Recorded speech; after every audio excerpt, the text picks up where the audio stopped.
7មករាជោគជ័យរឿងឈ្នះតព្រៃពលពតសារីយើងរួមផនតុកងំញីខ្មែរសុខពេញទីតម្លៃរដ្ឋថាខ្មែរចាប់ដៃយ៉ាងខ្លាំងខ្លាវិខ្មាំងឬសាកំដងជាតិសាំង7មករាអមតាំងកូនខ្មែរបានឈ្នះស្នាប្រទេសជាតិ7មករារញាតបានរួមដងទៀតរួចព្រីក្តីស្លាប់រួចផុតពីការសំឡាប់បាញ់បងចាក់កាត់កាត់កតបងចប់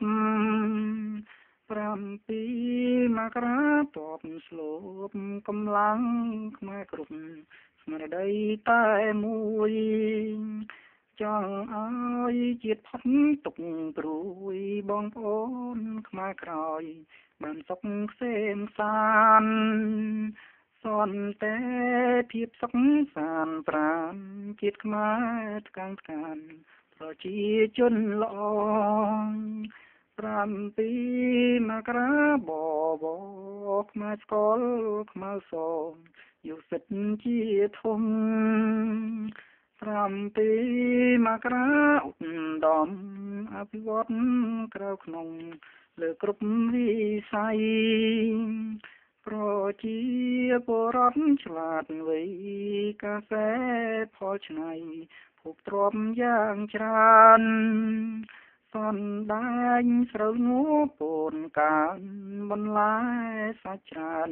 អាហារគ្រប់គ្រាន់រថយន្តផ្ទះខ្ពស់សុបជាន់រចនា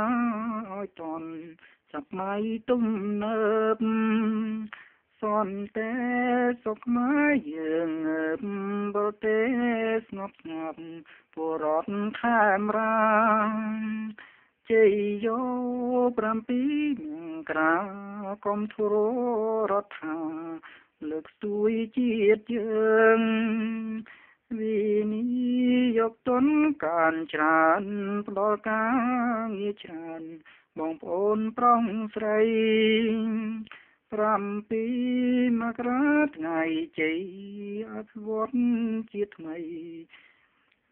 ងើបឆ្ពោះទៅមុខ7មករាថ្ងៃសុខខ្មែររួមឆ្ងាយទុកក្តីស្លាប់កំរៀម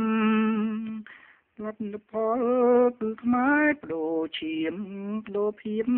ក្រំព្រៀមសំលេងក្អាកក្អាយលទ្ធផលល្អទាំងឡាយយើងទាំងសពថ្ងៃស្នាដៃល្អអាច7មករាយើងស្រែក